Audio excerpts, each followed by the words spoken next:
welcome to MD Media's weekly show, the H Panel. The H Panel starts today with a very important topic on local politics in Tigray. The current state of party state politics in Tigray is the topic of the week, and I'm happily joined by Marcia Kidan, Brokrada, and Gabriel Mikhail Gabriel Mescal.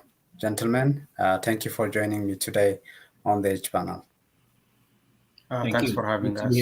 Thank you for having us. Great. So we will talk about this topic because for our viewers, Tigray over the past few days has been, if you will, focused on two houses or two offices in Maqala. One is the Hawalti, the TPLF headquarters, the party headquarters in Maqala, and the Dajan, which is the headquarters or the office of the president of the Tigray regional state. And we'll be talking about what the issues are, who stood on what issues were, and so on, and also in terms of highlighting how to understand the current politics vis-a-vis what might happen in the future. But we start, as usual, with the first segment, what stood out for each of our panelists. And I will start with Merce Kidan. Welcome back again, Merce. What is the highlight for you over the past 7 days? Yep. Thank you, Getachew. It's good to be here on H panel. And it's good to be with Mr. Brokrada and Dr. Gabriel Mikhail. What stood out for me this week is, there are some developments in Tigray which are interconnected, I believe, and also show that there is a light at the end of the tunnel with respect to internal politics in Tigray. One of them is the fact that the interim regional administration and its president, Mr. Getachew Reda, has decided to form a council that's inclusive of multiple political parties and other stakeholders. At the same time, one of the young political parties was holding its establishment first conference, Baitona, a party by the name Baitona, or a Congressional Party of Tigray, was holding its inaugural conference. And from what I heard, it went successfully. So the fact that these young parties are going through the formal formation and getting their certificates, and also the fact that the interim regional administration is opening up to make the interim administration inclusive is sparked my hope for change. So I'm a very optimistic person, so I'm excited about that. That stood out for me. Thank you. Great, thank you. We'll be talking about the other political parties as well, even if the topic is TPLF today. Brooke, what about you? What is the highlight for you? I think the highlight for me is one thing, probably Merce already mentioned it. The Baitona Congressional meeting was being held without any harassment, or it was actually the process went through unmolested. So that's really a breath of fresh air. The other thing, if you remember Getachew, at the beginning of President Getachew Reda's interim government, there was an interview with you that was held in Tigrinya, and he promised to have a separation of party and government. Now, there seems to be a move towards that, whether that is going to be in a good spirit or it's as a factional politics couched in separation of party and state, that remains to be seen. But there are some developments that the old vice grip of TPLF power on the government, almost a chokehold, is getting loosened, and probably it might be once and for all free itself from that stronghold. Also, the the idea that there's going to be one philosopher king, whether it be Mr. Getachew Reda or somebody else, the public is actually losing that sort of hope in one person is getting more realistic, and we're moving away from that. So that's very positive development, because Getachew Reda is entrenched in TPLF party politics. He grew up in that culture. So if the people let him off the hook, if you do not put any kind of doubt in the process, or at least watch it closely, it might morph into another dictatorship with his own TPLF cliques. So it really heartens me to see that in the social media and elsewhere, people are saying, okay, we want you to do things. We want you to separate the party and the state, but at the same time, we're watching you closely. That way, you're not changing it into TPLF 0.20 and carry on the usual politics. So there's a lot of positive developments. There is a hope and there is a challenge. The other factor that adds to all this is that right now, because of the genocidal war that was waged on us, and that devastated Tigray for 2 years, people are really critical of all the movements. They are watching closely. So everybody's engaged, everybody's watching closely, and hopefully this will be a positive development to move forward to the next political dynamics in Tigray. Thank you.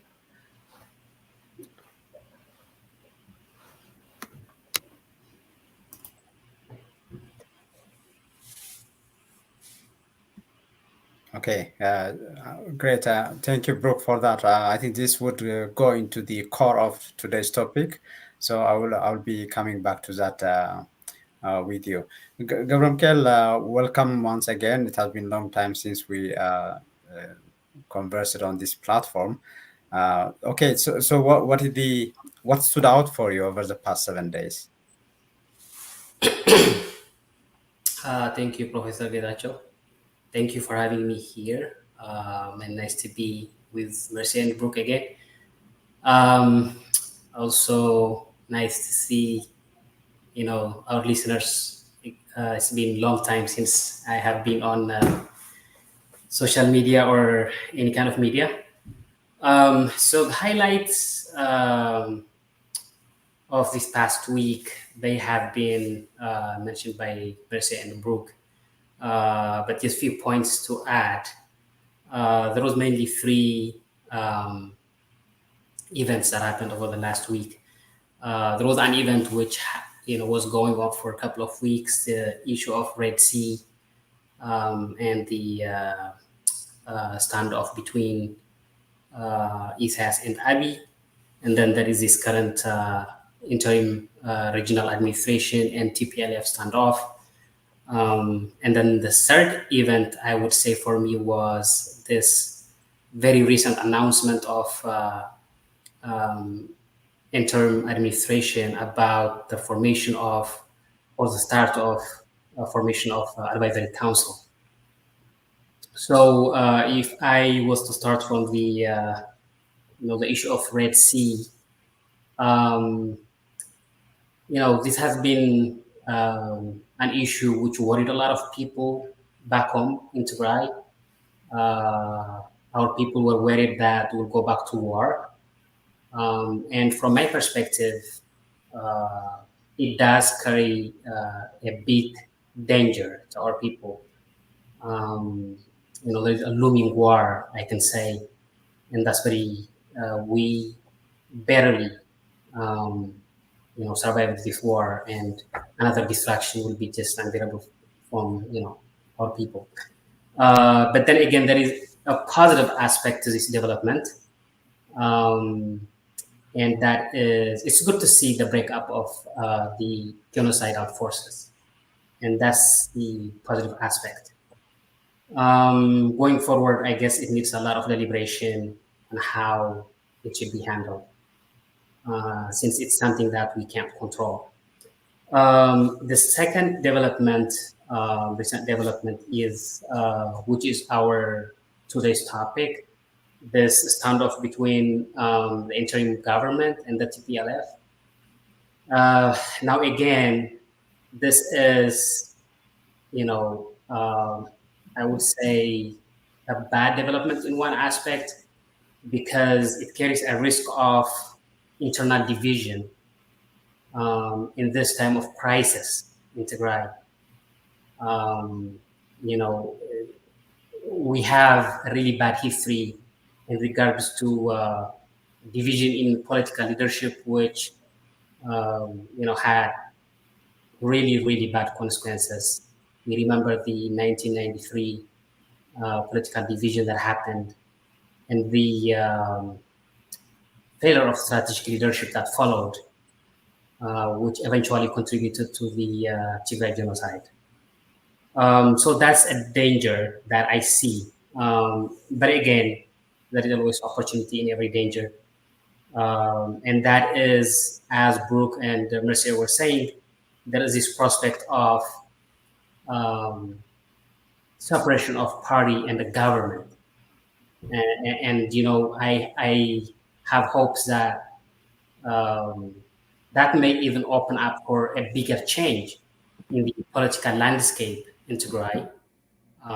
So that is the positive aspect of this development. But we'll go further, I guess, in detail about this. And the third development is about this announcement by the interim administration that they are thinking to establish an advisory council that oversees the interim government. Now, this is a really good development in a sense that, we have been asking for this. The executive branch basically has no one, to be accountable to. It's basically, so we need that structure to be there.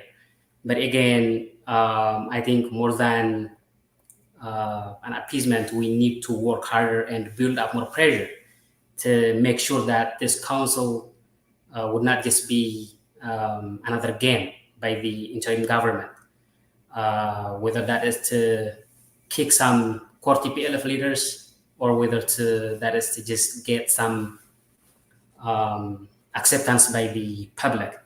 So these are the highlights of the week from my perspective. Great. Okay,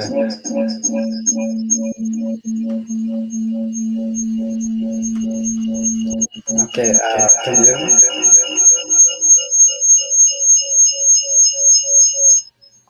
I'm so sorry about that. Thank you, everyone, for the first segment. So let's go to this main topic, the current state of party-state politics in Tigray. So maybe if I may, Mercy, can you paint and briefly explain what has happened and what is new compared to what was going on for maybe the last 40 years in Tigray? What has happened over the past week?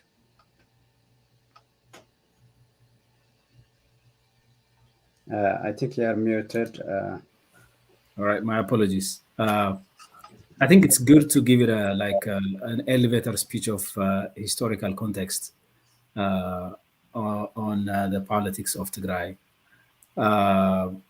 As most of you know, the Tigray, the nation of Tigray, has been part of the Ethiopian empire, or currently federation, and has been a critical player in the politics of the Ethiopian Federation and formerly the Ethiopian Empire. This empire and recently federation is a collection of multiple nations and peoples with divergent views and visions of visions of their destiny. The Tigrayan nation and the Tigrayan elite has been a critical player, and as everybody knows, has been on the lead for the last 40 years.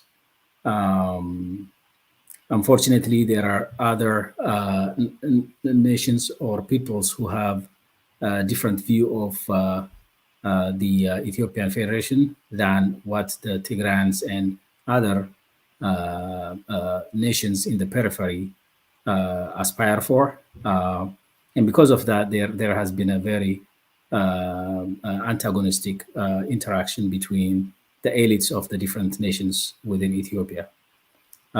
So with that said, because of Tigray's and mainly the TPLF, which conducted 17 years of civil war against the central government in Shawa and defeated that government and formed a federation based on ethnicity. That has caused bitter feelings within those political forces that are in the central part of Ethiopia and mainly from within Shawa.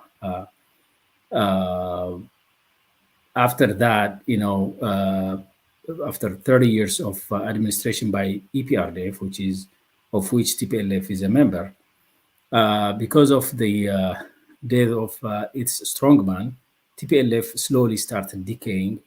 And the TPLF strongman was Mr. Mallas Zenawi. Under his administration, even though the state was a totalitarian state, but the state was able to deliver economical growth, security, and stability within the country and within the federation. After his death, things started deteriorating, and most importantly, the leadership in TPLF, as Gauram Kail earlier mentioned, leadership in TPLF was divided into two, and after the death of Mr. Mallas Zenawi, most of the capable leaders of TPLF have already left the organization, and after his days, the overall leadership capability within TPLF was not there. After that, performance has been deteriorating slowly. The states and the political administration has deteriorated, and opposition got stronger, and eventually it culminated by the disposal of TPLF from power and the coming of Mr. Abiy Ahmed as a prime minister. Because TPLF was seen as the leader of the last federation, those who had bitter feelings about the administration previously wanted to revenge. And as most of you know, because of the war during 1998 between Eritrea and Ethiopia, Isaias Afwerki had his own needs for revenge, and all that combined has created this axis of genocide between the Isaias Afwerki, who wants revenge, Abiy Ahmed, who also saw TPLF as a threat, and the Amhara elite, who wanted a revenge because TPLF dismantled the former unitary administration of which they were dominant. So these three created the genocidal axis, and as everybody knows, for the last 3 years, we've seen the bloodiest genocide in the 21st century done on the people of Tigray. During the genocide, the people of Tigray fought back. Unfortunately, as I mentioned, because of lack of capability of leadership within TPLF, the Tigray administration was not prepared for such an amount of war and was not able to provide the strategic leadership. But the people of Tigray have always been industrious in terms of defending their interests within their lands. They fought back, they won the battle on the field, but they lost the war on a strategic and diplomatic front because of this lack of leadership again. And then because of Tigray's, the people's determination not to succumb to the sheer power, war attacks by Abiy and Isaias, and because of their determination to defend, Abiy was forced to get into a peace deal with the Tigrayan leadership, and the Pretoria Agreement was signed. Now, after that, the people have understood that there is a complete lack of strategic leadership within the TPLF, but TPLF still wants to cling on power, and this has created some stalling within the administration. And for some time, some division has been fermenting within TPLF between those who want to change and those who wanted to keep the status quo, and who were assumed to be those who wanted to change made a deal with Abiy Ahmed and formed the interim regional administration. The party organization, the party administration has been trying to maintain status quo. Some of the elements of TPLF within the interim regional administration were trying to bring about change that has created this antagonism and some tension within TPLF. While this is going, all the young national parties have been trying to reorganize and form themselves. And as most of you remember, they called for a peaceful demonstration in the city of Mekelle, which calls for an inclusive government and other needs of demands by the people. So all this pressure has caused Mr. Getachew Reda to look for some solutions and some change. Because of that, I think he is starting to implement some change. Now the question remains whether those changes are meant to bring about a wider political space and a democratic administration, or whether he is trying to put a lipstick on a pig. So that's yet to be seen. I guess this gives a little bit of color. Maybe Brooke and Garon might add to that. Thank you. Great. Thank you, Marcia, for that background. And I want to zoom in into the past few days. Just 5 hours ago, the TPLF party official Facebook page posted what they call the decision and a successful completion of their cadre conference. So the days that led to this conference, if you will, and the issues and what happened in terms of the response from the president of the interim government. Can you walk us through that, Brooke, in terms of the agendas, the issues, and why this is important for Tigray in terms of understanding Tigray politics? Okay, thank you. Now that Marcia Kidan gave a huge, sweeping background of the Ethiopian politics at large and the Tigrayan party state dynamics in particular, I'm going to zoom into what happened this maybe couple of weeks. So TPLF pretty much has a stronghold in Tigray government. When you say Tigray government and TPLF, they are kind of interchangeable. There's no distinction between the party and the government. More or less, the government representative is kind of like an image, but behind the scene, there are movers and shakers, string masters, so to speak. So there was a rumor of a complot. They were trying to usurp the power of the interim government. Previously, there were rumors, confirmed and unconfirmed, that they've been hindering the government from functioning to its full potential. So what transpired this week is that the party was trying to make a move, some sort of a Congress, trying to remove Getachew Reda. Whether that was the intent or it's rumor, that needs to be confirmed. But it's basically a rumor with a merit. And the President Getachew Reda, the interim government, act quickly and remove those zonal propagandists from calling a meeting of the mid-level cadres. So when that doesn't work, the cadre meeting was actually called right away in the middle of the night. So what is happening here, Getachew, is that there is a power struggle between the old party who were in the decision chair for so long. Now that they know they cannot move around the way they want it, they are acting agitated and they want to move in quickly. And because President Getachew Reda is also part of the Politburo, they can, I don't know, they can remove him or reprimand him from his power and get to their old way of doing things. And the interim government act rightfully in this regard in keeping them at bay. There were a lot of symbolic moves that he did first.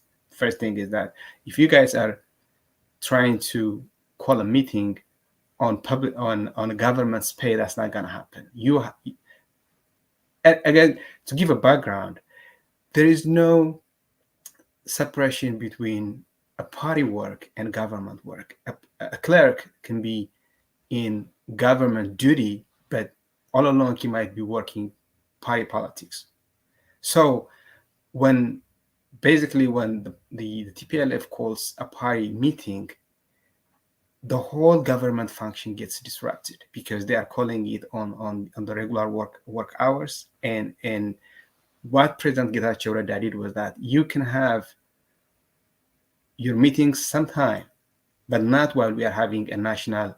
There is this what do you call recalled a collection season. The farmers are needing help, and then there is this huge campaign of helping the farmers, and we are actually mobilizing our resources to that. And since as a government I'm paying you, you cannot really get paid and do your party politics. But essentially what he was trying to do was he was stopping them from usurping him, so to speak. If you guys see, there was actually a symbolic move. Usually the state medias, Tigray TV and Adams Wayane, are always there when TPLF calls for a meeting, whether it's a grand big meeting or small meeting. Those media outlets were actually fixtures. Now what happened is there was no state media in the Houthi auditorium. And even in that auditorium, there was this, back and forth. We're not gonna let you. We're gonna get in, and then ultimately they get into it. And President Getachew basically holds his guns and say there is not gonna be a meeting. We'll decide later on, but right now it's not the time. And this is basically what was burying inside what was happening under the cover. Get a chance to get exposed, but the symptoms were there. Now everybody is seeing it for what it is.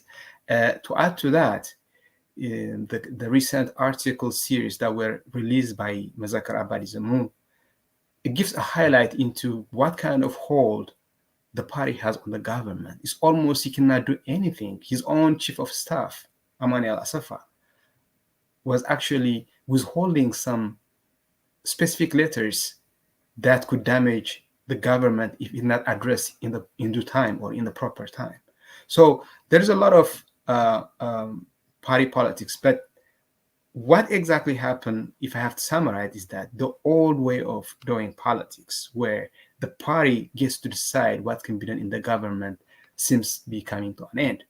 Now, there's also an apprehension if, for all intent and purpose, Getachew Reda has waited this long until the party machination becomes so bad that they're gonna usurp him. That's where he acts. He didn't act before. He was having problem with them hindering him in terms of doing his work. But why he acts right now puts a little bit a black taint in his action. Is he doing it because he genuinely believes that a party and state has to be separated, and he believes in that cause as he promised in the advent of his administration, or he's doing it for his own political survival? That's whatever the intention. The intention is questionable, but whatever the intention may be, as long as the people of Tigray, the political elites, the civic society are actually closely watching and making sure that he holds to his promise, this could be an advantage. But there's always going to be that risk. If you guys remember, when the Pretoria Agreement was signed and there was supposed to be an all-inclusive interim government, the TPLF pretty much took control from the process to the election. They call it inclusive, but it wasn't. There was a lot of pushback from civic society, a lot of pushback from the public at large, a lot of pushback from the politicians, the different party politicians themselves, but they did it. They go ahead and did it anyway. Now, this internal faction, is it gonna actually result in something substantial, something meaningful to the people of Tigray that will move us forward to a better politics, or it's gonna be another power hijacking by Getachew Reda remains to be seen. But one thing is for sure, the old TPLF guard won't be having their way anytime soon. Be the Dumswaya, the TPLF official Facebook, some of their activists and cadres disseminating misinformation and disinformation was basically a last struggle to hold on to their former glory and power. But with the social media, with people being active, and the government itself also denying them the free media that they used to have monopoly over, that narration, that propaganda is now working as it's supposed to. And people of Tigray in general, though, they are waking up to the leaders that they were actually holding up in a pedestal. See, the whole thing with the TPLF culture was that it was all shrouded in mystery. It was all unknown. Nobody knows what's going on inside that meeting. Whatever meeting they have for 35 days, for 2 weeks, for 3 weeks, for 3 days, it doesn't matter. Nobody knows what was decided, what was discussed. It was a black box. At the end of a meeting, they come with some communique, with some letter, and they say, this is what happened, this is what we decided, and then everybody is supposed to get with the program. So the people of Tigray doesn't really have a sense of their leaders' thinking process, their leaders' intellectual capacity, the leaders' grasp of the geopolitical situation. Even the intention of what they do, it was all mystery. And that mystery translated into mystical figures that know it all. Oh, our heroes, our fathers, they know what they're doing. But then, with all this internal power struggle and Massacre Abadi, the most serious articles, and all the unexplainable, there's that splinter in your head. Yeah, they know what they're doing. They are supposed to know what they're doing, but something doesn't add up. It becomes apparent, actually, these guys don't know what they're doing. Or better yet, they know what they're doing, but they were not working for the people of Tigray. They were actually more concerned about how to survive politically within their own current status quo. So now everything is out in the open. The people are wake up to this. I don't think the old way of playing politics is gonna hold anymore. Now, is it gonna be a positive change or a negative change? That remains in the hands of the people, because the people of Tigray has a history of a complete trust to their government, to their own detriment. Actually, they really trust the law. They trust their officials. They trust their government.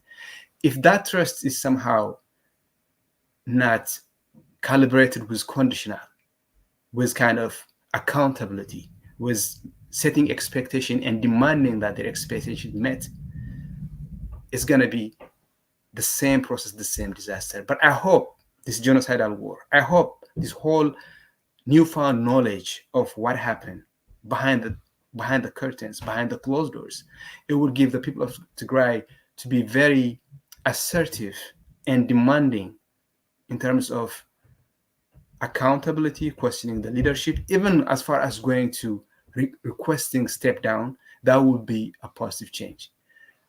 I genuinely believe the old way of doing things, not believing in constitution, but actually in putting your trust in some mystical figure, be it Meles Zenawi or even Debretsion Ayohanaina.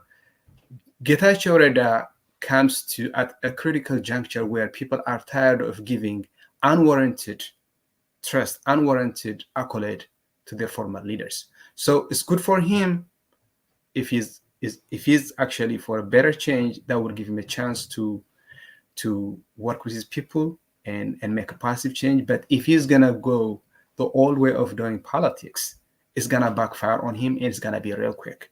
Now, at the end of the day, it's not about Getachew Reda being exposed or Getachew Reda being accoladed. The people of Tigray, how would they handle moving forward is going to be very critical. And everybody is watching closely, not only Tigrayans, but the whole world who has geopolitical interest in that region. Thank you. Thank you, Brooke, for that. And Garunkel, I want to come to you. And one of the things that people are, especially those who follow closely what TPLF has been doing and the structure itself, which I'm trying to show here, where you have the General Assembly, Assembly of Cadres, Central Committee, and Executive Committee.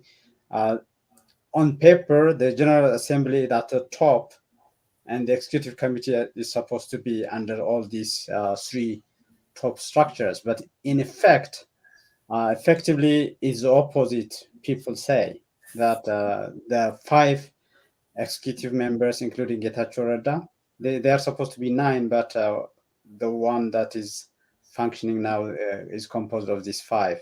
Debretsion ገብረ the chair, Fatlor Gabra Xavier, the vice chair, Alam Gabra Wahad, the secretary of the party, and Getachew Reda, Getachew Asafa are the other 2. So when Getachew Reda became president on March 17 this year, we brought him to UMD Media and asked him what his priorities are, and he, among other things, highlighted what Brooke was alluding to in terms of party-state separation. What we saw this week, in your view, is that sufficient enough that at least to say he is on the right track, in the right direction? Gabriel. So that's before I answer that question, if you don't mind, I want to give a little background. Mercy and Brooke have given a lot of background to this topic, but I just want to add a few points. Sure. So, you know, the political culture in Tigray has been, you know, very undemocratic. And basically, state and party politics has been intermixed for the past 30 plus years. And that emanates from this communist ideology where, you know, it says the party is supposed to lead the government. So basically, every key decision is made at the party level, and then it goes to the government structures for execution. That has been the norm. And that has created a lot of problems in Tigray. It has created a very undemocratic and repressive political culture. It has created a very corrupt system. And then it has created very incompetent government. You know, decisions are made at the party and they are top to bottom. Decisions are made at the top and then they go down for execution, so that, you know, officials at the lower level are accountable to their party superiors.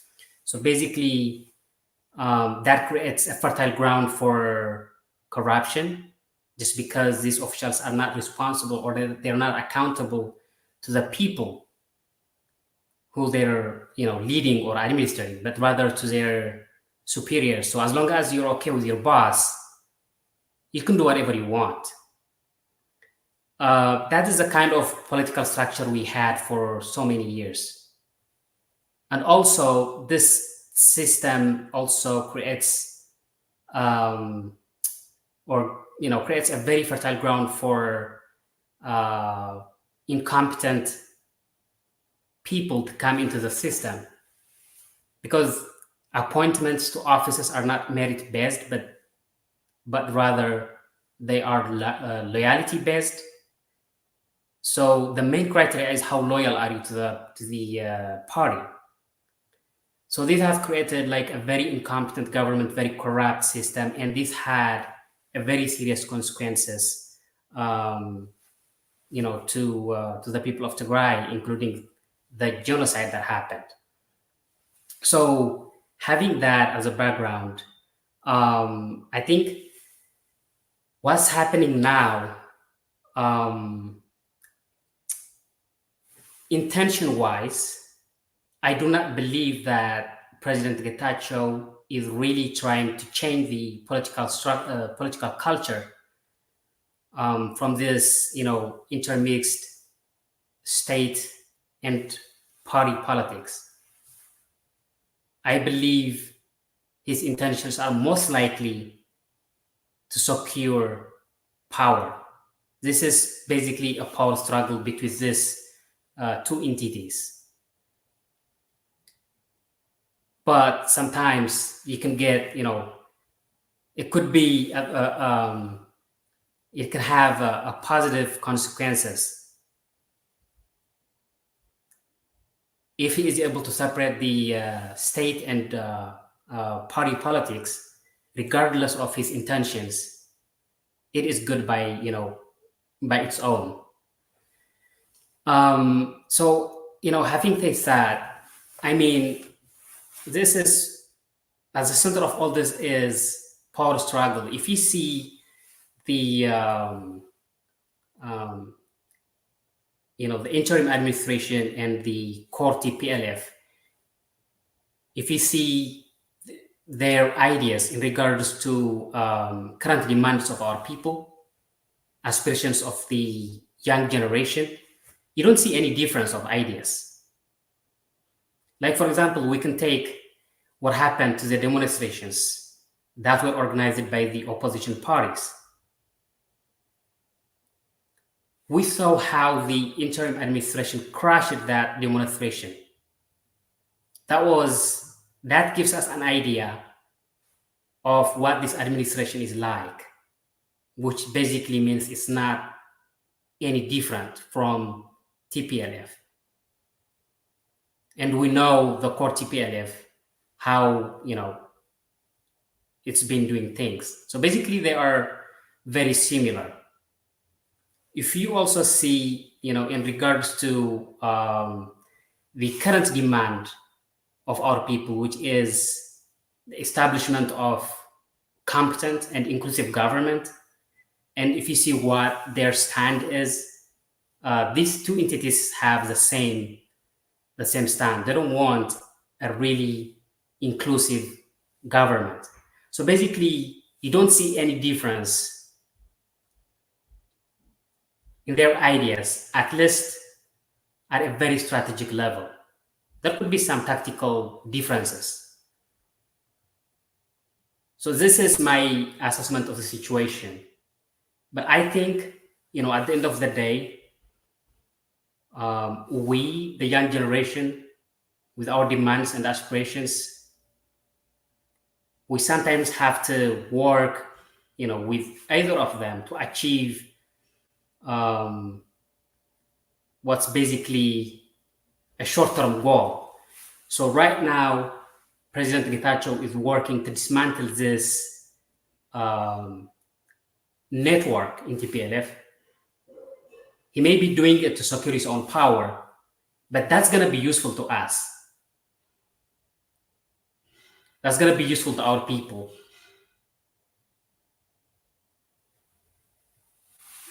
So I think what we have to do is support the interim government in the things that is doing to separate the party and the state, but at the same time we have to be suspicious and exert our maximum pressure that this step leads to a further open up of political landscape. That's how I see these things. But if we come back to the work of the actual events that happened, and if we ask ourselves who was at fault, was it the interim administration or was it the TPLF who was at fault during this standoff? The way I see it, the TPLF called a meeting of its cadres, and most of these cadres were working as mobilizers, organizers of people under the interim administration. And we saw a letter from Debrecen to the zonal administrations ordering them to send the cadres to the meeting. So here we can see that TPLF was using state structure and state resources for the party. First, these cadres were on government duty. If they were working under the interim administration, they have a government duty. The party cannot just call them whenever it wants, because they are being paid by the government to do specific jobs. They can't just leave their posts and go whenever the party calls. That's first. And then second, TPLF used this zonal administrations. It basically ordered zonal administrations. As far as I know, these zonal administrations are government employees, or they are appointed, well, basically they are under the interim government. He was using their resources to make this happen. So if we just take things literally and just evaluate the situation or evaluate the events, I think TPLF was at fault, and President Getachew was right to do what he did.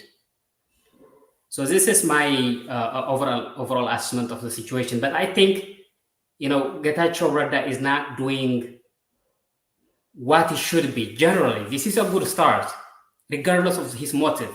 Again, regardless of his motive, it's good for our struggle, it's good for our people, but he needs to do more. And we can come back to what he should do more later on. But this is my take.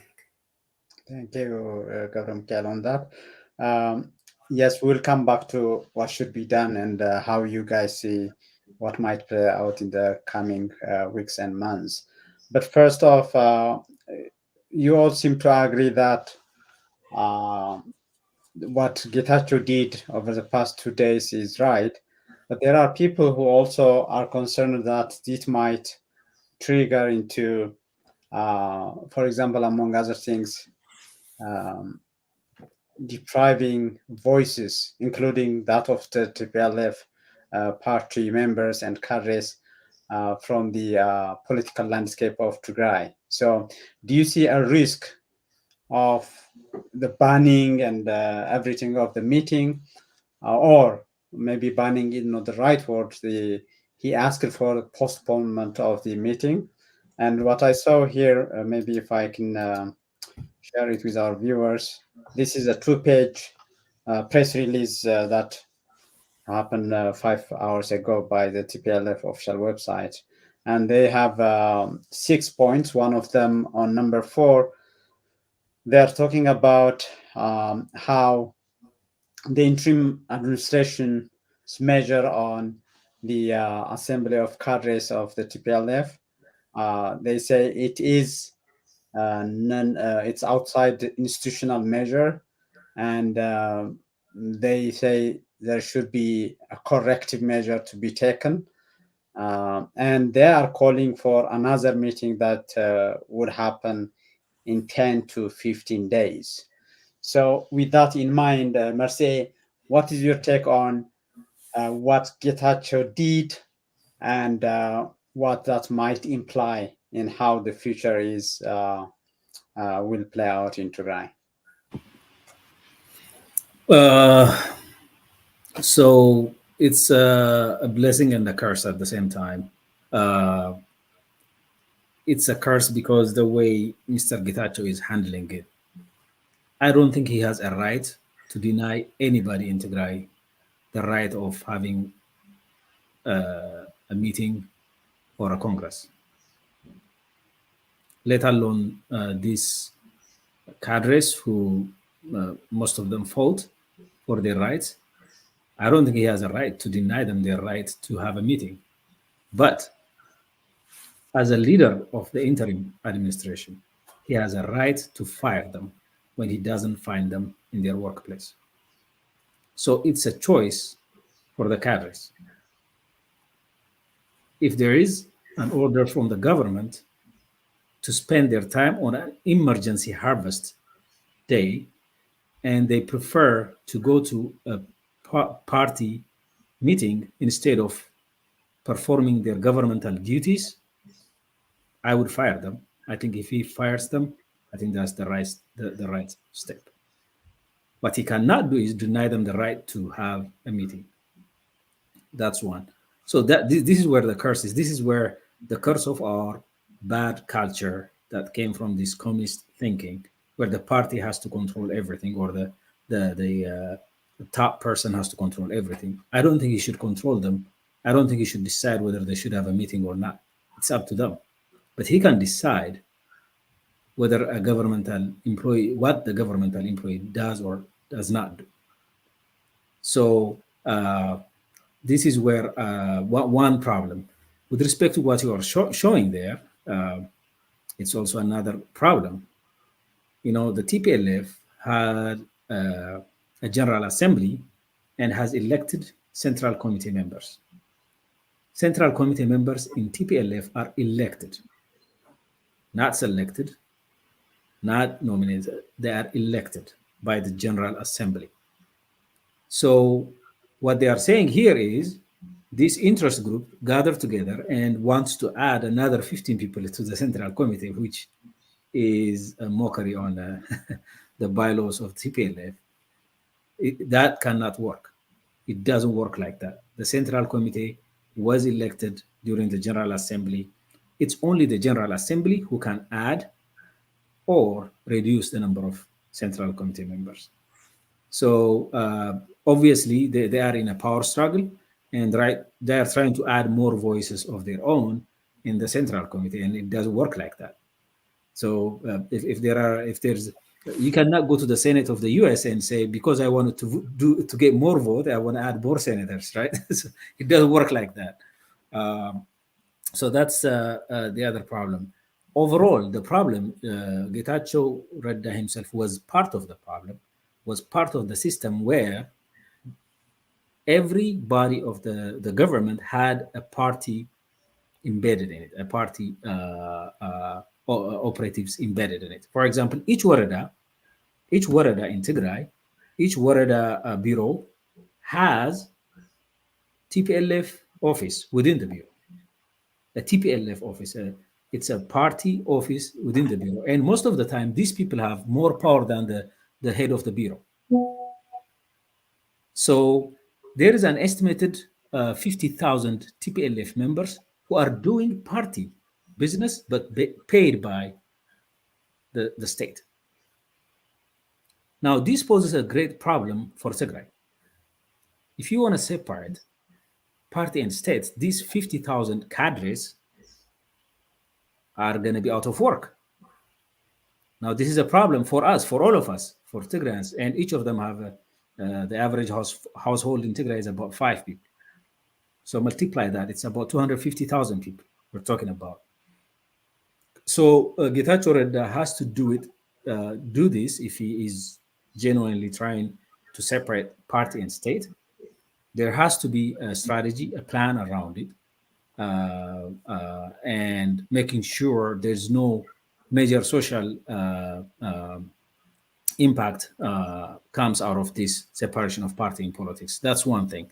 The other thing is, you know, these people, as Brooke was explaining earlier, I think this communist system has created where these party leaders make their breads out of this politics, and they are paid by the state. So we have to devise a way they find a golden parachute. You don't just throw them to land, to fall without anything. So I think Mr. Getachew is putting the cart before the horse. What should happen is an all-inclusive government, an all-inclusive council should be formed. And then there should be a strategy on how to separate the state.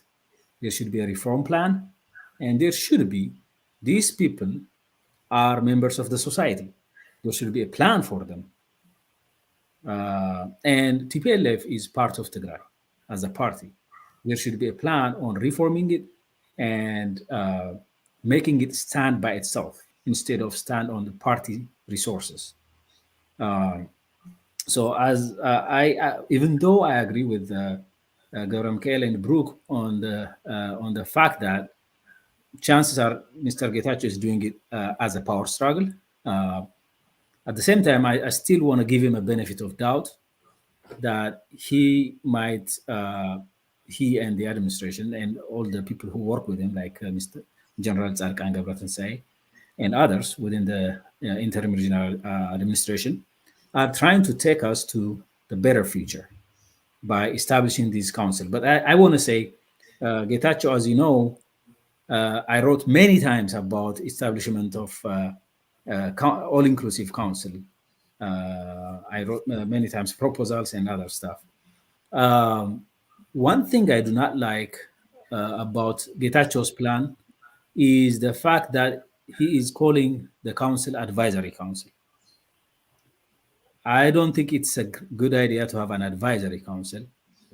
We need a council that controls the executive body, that controls him, and that has some mandates to do reforms, to push for reforms, to control the executive body, to control the judiciary system, or to improve to reform the judiciary system and the security apparatus. And it has to include all stakeholders.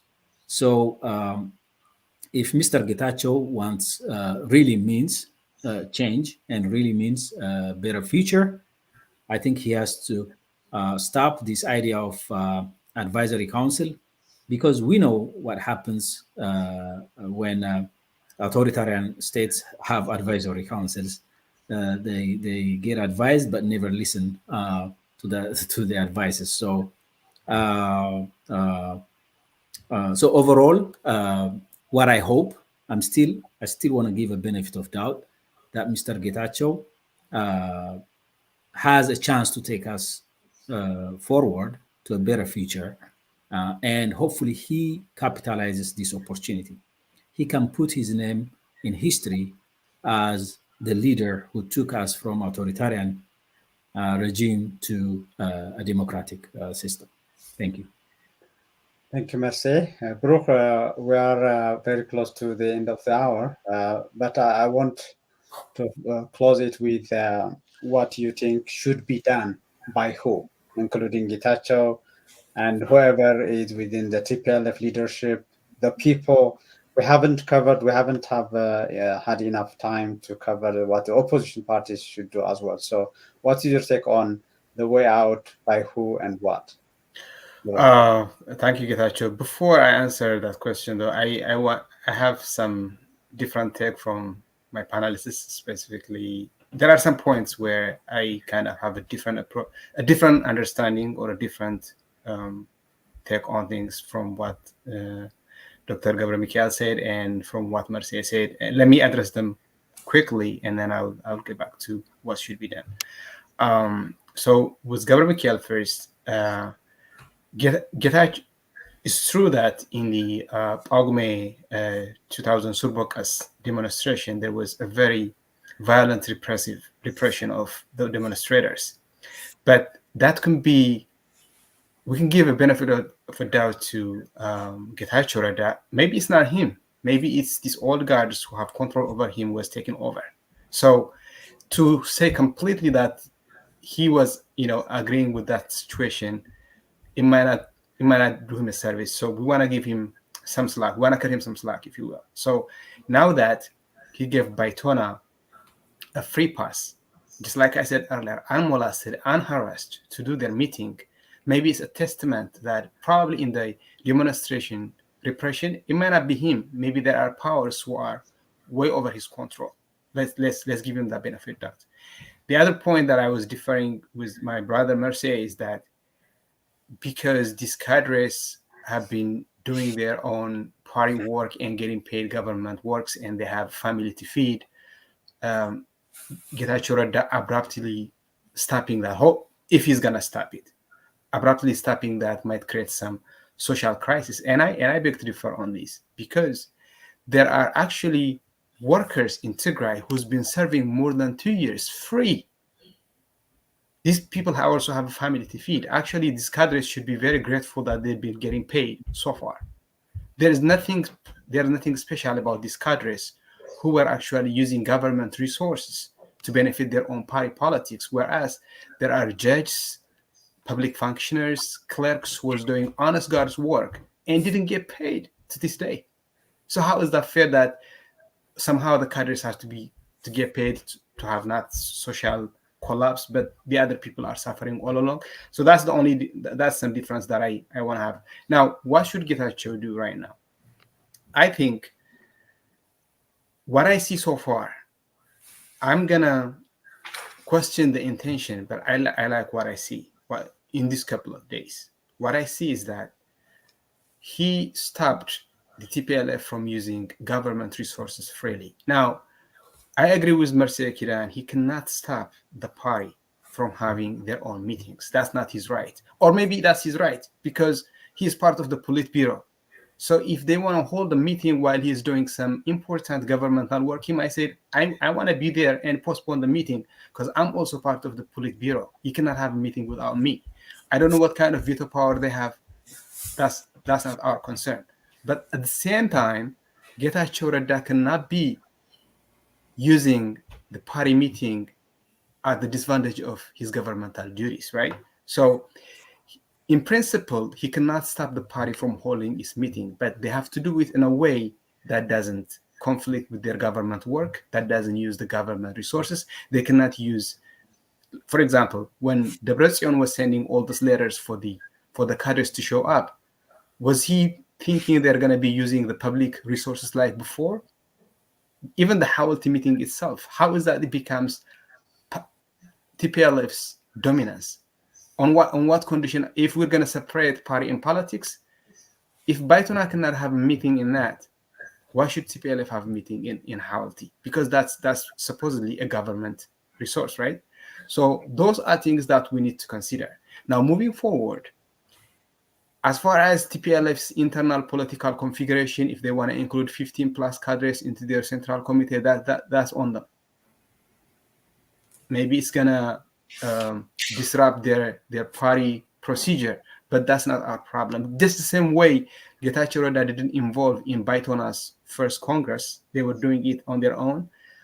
I did not expect Getachew Reda to do some interference as a government official person. As a president, he cannot dictate what happens in the party, but as a Politburo, he may have some leeway. Now, I want to moving forward. What I want to see is that I want to see a very independent judiciary system, and I want the military to move away from being these mediators or midwifery stuff, and then act a role of holding public safety. They should be more concerned on the security, and then negotiation should happen. What we see right now is that you can say that is for the greater good, but I am weary of politics being resolved by intermediary, sort of like Shmagale. That's a bad way of doing politics. So we should have strong military that basically take care of our security. We should have a strong judiciary system. That way, the interim administrator does not do anything unlawful. And if Getachew Reda, as interim administrator, tries to do something unlawful against Tigray's constitution, we should have independent judiciary system that would stop him, and we should have a military and police presence that would actually stop him from doing anything illegal. Other than that, this reform should move forward. And just like Mircea said, I agree with him as well. Advisory means you can take it or leave it. No, we want something stronger that would hold him accountable. Instead of advisory, there has to be a stakeholder that would demand certain actions be taken, certain consideration be taken. We have a bad experience of the interim government process. So we don't want a repeat of that, where there is all-inclusive Congress for a media propaganda, but in actuality, it's just nothing more than an advisors that can be ignored easily. If that happens, this whole thing will collapse. Here's one thing. Getachew Reda, by its political necessity, has actually to work for a reform. The reason is that now he's embroiled with his old guard political TPLF factions. He cannot have two enemies at the same time. If he doesn't reform, the reform hungry youth is going to be against him. Just because of his internal party conflict, necessarily he's going to alienate certain cadres and their political power. So if you want to have, even for his own political survival, he better bring reform. The other thing we have to be wary of is that because of the politics of Tigray, where the party and the state are the same, if you want to get hired as a government official, you have to be a party member. We should be very careful that when Getachew fires the TPLF cadres from their government duties, he doesn't throw the baby with the bathwater, because the state functions because of the know-how of the TPLF cadres. So what he needs to do is somehow he should find a way to keep those cadres or the TPLF party members who genuinely want to serve the state of Tigray without mixing their political parties. He should actually put them in place and then train the next apolitical government officials. Otherwise, if by that definition, if he remove every TPLF members from government work, the whole government's job is going to stop, because unfortunately, to get work in a government office in Tigray, you have to be a TPLF party member. That's the bad thing. So, but all TPLF party members are not necessarily complotting against the government or using the government's resource to do their political work. So it's up to him to have an independent committee that separates the wheat from the chaff, if you so to speak. That way, he can preserve the good guys, and that would benefit the state, and remove the bad elements that are actually leeching on government resources to do their body work. So he needs to do reform for his own sake and for the sake of the people of Tigray. But I don't want to doubt him. I'm going to be cautiously optimistic, and the people of Tigray needs to have a very close watch on him if something positive is going to happen. Thanks. Great. Thank you, bro, for that. Gabriel Michael, again, in terms of what should be done by who, this is critical given that the party-state mix was so profound and so deep-rooted in Tigray that even the smallest move looks like shaking everything that has been kind of quasi-stable in Tigray. So what is your take on what should be done by who? Yes, and I think this is the most crucial question. What is next? What shall we do, or what shall be done? So I do agree with Mercy and Brooke that we should give President Getachew the benefit of the doubt. I don't want to be all negative, but I think we also better watch out and not give everything to him and just think that he would fix everything. We should be. This is the time where we exert maximum pressure and use the opportunity. Having said that, what shall be done is, I think, the first thing. What should President Getachew do? I think the first thing is he should strengthen what he's doing, and then continue to work on separating the party and the state. Not to have TPLF cadres replaced by his own cadres, but just to genuinely separate the state and the party. Now he has started that, and we want that to continue and to be strengthened. And then, related to that is that he should also dismantle this entrenched network in TPLF, which is, capturing the state as well, and which is really, really difficult to, which is the most difficult obstacle to bring about a change in Tigray. This is, one of the things that he should do and he should continue to do.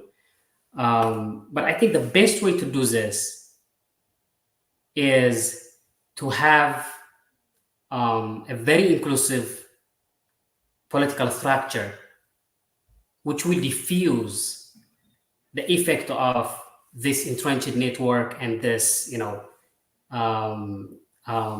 dominance by TPLF cadres. He would have a lot of help if he opens up the space and a lot of people from different backgrounds, different political opinions join the government. That by itself is a solution to his problem. It will diffuse the dominance of this core TPLF leaders and their cadres. So I think that's one of the things that he should do. But again, also this formation of inclusive and competent government is one of our goals. The people of Tigray deserve that. The youth is asking for that. The people are asking for that, but the youth especially is asking for an inclusive and competent government. So this could be, if he opens up the space and makes this happen, then majority of problems get solved right away. But I think I want to also be very realistic in when we say that we should have a very inclusive and competent government. I think we should be realistic that we cannot just dismantle the interim government and then establish a new government. This interim government has national and international dimensions. It was created based on the Pretoria Agreement, which gives it its international dimension. The federal government has its own share, which gives it Ethiopian dimension. So it's very difficult. It's going to be very difficult to just let's get rid of this and then establish a new one. So in our from our end, I would say from our end, we should be realistic and we should know this. And then from President Getacheo's end, he should open up the space so that we can radically reform the interim government and create a very inclusive and competent government. So that should be the main goal. This is a very critical state. Unless we do this, or before we do this, we cannot do any other agenda, because at the end of the day, the result is going to be failure as long as we don't have a very competent government. And then, this new development of advisory council, my hope is that it will eventually open up and lead to the change in the executive branch as well, which I was saying, the inclusive and competent government. So that's what I want President Getachew to do. When we come back to, this is not going to be done only by the interim government. So we have to also know what the different stakeholders should do. We should start to embark on a discussion on how this advisory council should be formed. We should take initiative. If we wait, the interim government will take charge. will control the process. And then if you control the process, you control the outcome, basically. So it's just going to be another ploy. So another stakeholder, opposition parties, civic associations, the elite as a whole, they should embark on a discussion and take the matter to themselves and start formulating on how this council should be formed, including details, what, how powerful it should be. As Mercy and Brooke were saying, it should not just be an advisory council, it should be very powerful so that it can control the executive branch. It should be very inclusive, it should be competent, and then we can determine all the details, composition wise, size wise, and everything. So that's, I think, a job to be done by all the stakeholders. So this is what we all should do, and I hope that the interim government led by President Getachew will work together with the youth demanding change and make this happen. As Brooke was saying, his job would also get a lot easier if he involves this change demanding new generation. That's all I have to say. Great, thank you, Governor Michael. Mercy, just final word if you have a minute or two. And specifically, given this is a weekly show in English, and it's meant to be to diaspora, to grants, and the international community, a word or two in terms of what they should do and expect from Getachew and anyone involved in this standoff. Mercy. Thank you, Getachew. I think Mr. Getachew Redda has the opportunity to make history in the history of Tigray by transitioning us from a completely authoritarian regime to a democratic system. I hope he's not trying to rob Peter to pay Paul. I hope he's not trying to take these cadres, remove them, and replace his own cadres and continue monopoly of power. That will put him in the same situation as his predecessors.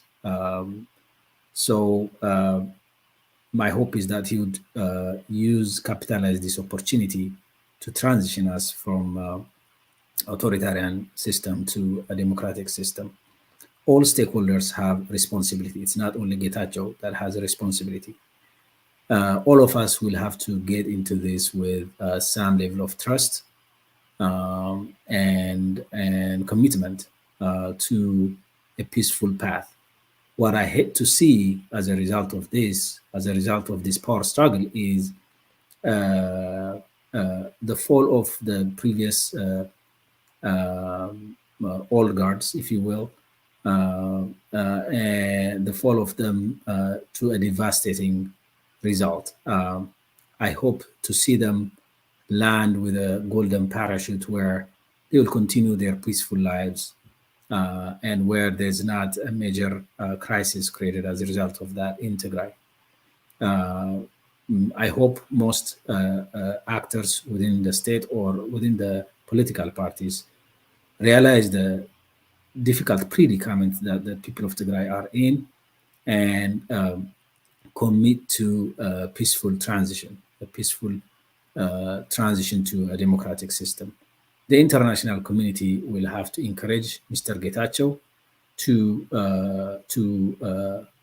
genuinely move to a democratic system instead of trying to put a lipstick on a pig, as I usually say. If he is planning to put this advisory council and continue the same authoritarian regime with all its controls and monopoly of power and wealth, I think that would be putting a lipstick on a pig. So hopefully that's not what he's planning to do. And it's not only who can take us to that democratic system we all of us hope for.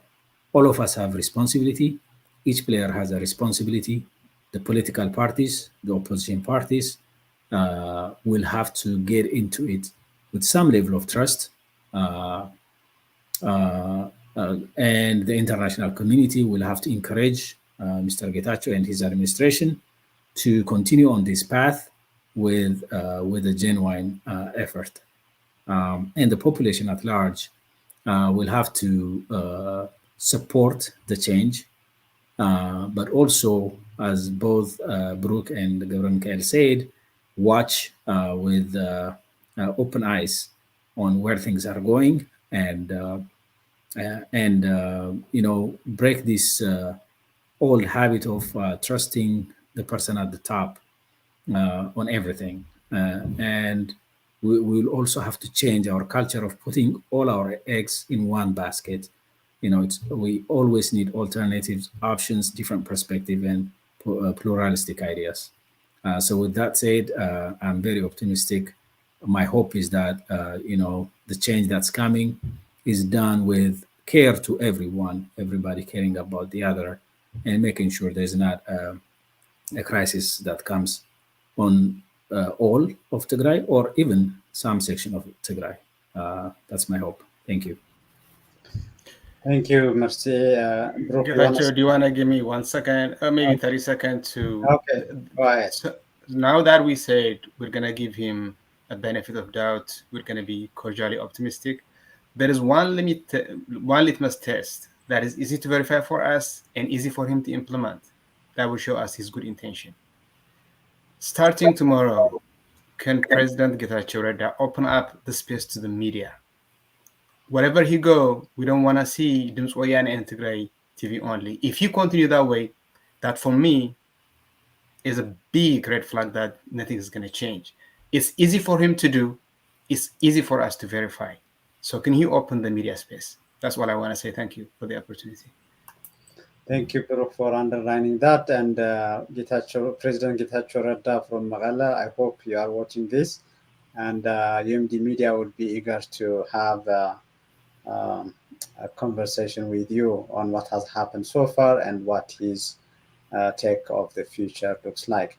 Gentlemen, thank you for your insight on this. And it's in terms of international community and other relevant stakeholders, I think the politics in Tigray is not getting the coverage it deserves. So this is a little effort we want to contribute to.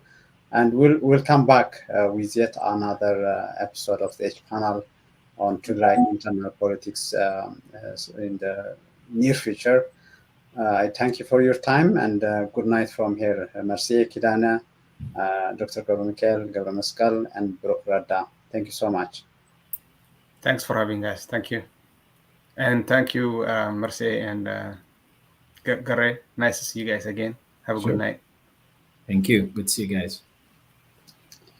You have been following us live on UMD Media. The weekly show, H Panel, was aired online and it will be broadcasted to the Horn of Africa as well on HBS, Horn Broadcasting Services on satellite. Will come next week, will be the first year anniversary of the signing of the Pretoria Agreement. So H Panel next week on Sunday, November the 5th, will be the insight into the what has happened over the past 12 months in terms of the agreement, the expectations, and what is the take from the panelists. And we'll have hopefully Faisal Roble, Skel Gapisa, and maybe another panelist I haven't received confirmation yet on the 5th of November at 7 p.m. Eastern Time. Good night from here. Bye.